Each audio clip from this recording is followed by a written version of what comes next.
جانم صد قد گلگلی مرا قلندر کردی جانم صد قد گلگلی مرا قلندر کردی خانه در لبی جوی بار صد قد می شمای نگار خانه در لبی جوی بار صد قد می شمای نگار مرا ملامت کردی ممردم در غمات مرا ملامت کردی ممردم در غمات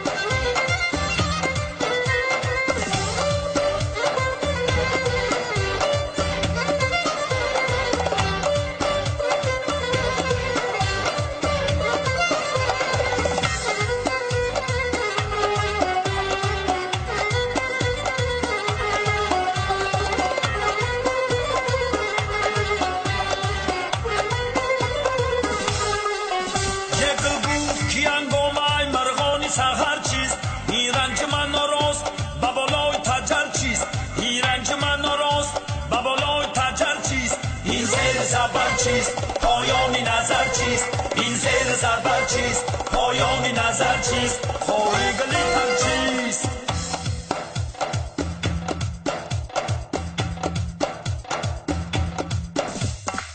کرتتا بخمال کدی حسین تا پر پر کدی کرتتا بخمال کدی حسین تا پر پر کدی جانم صد قد گلگلی مرا قلندر کدی جانم صد قد گلگلی مرا قلندر کدی خانه در لبی جوی بار صد قد می شمای نگار خانه در لبی جوی بار صد قد می شمای نگار مرا ملامت کدی ممردم در غمات مرا ملامت کدی ممردم در غمات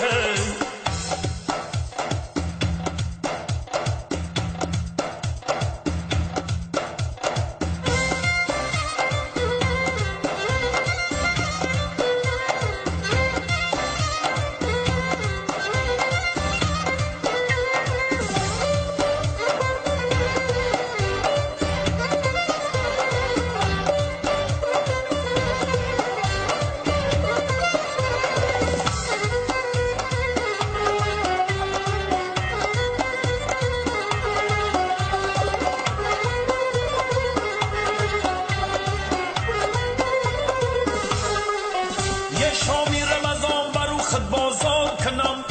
ما تکیه به دکان توی یار کنم سمبوسه بده به من از روی کرم یه با کلچه روی تو من افطار کنم کرتتا بخمال کدی حسین تا پر پر کدی کرتتا بخمال کدی حسین تا پر پر کدی جانم صد قد گلگلی مرا قلندر کدی جانم صد قد گلگلی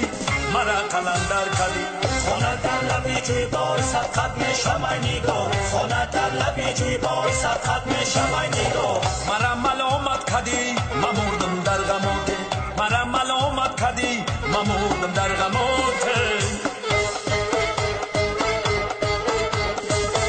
دیشب خانمی زیبا و خواب من در آمد دیشب خانمی زیبا و خواب من در آمد سوبیدم خسم زیجا خواب از یادم برآمد سوبیدم خسم زیجا خواب از یادم برآمد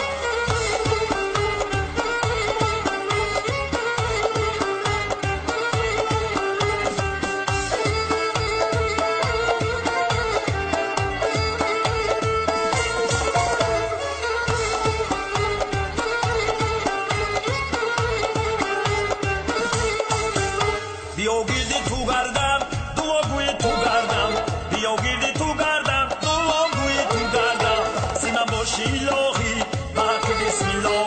سیمن باشی الهی بحق بسم الله دیشب خانمی زیبا و خوابی من در آمد دیشب خانمی زیبا و خوابی من در آمد سوبیدم خسم زیجا خواب از یادم برآمد سوبیدم خسم زیجا خواب از یادم برآمد دیشب خانمی زیبا و خوابی من در آمد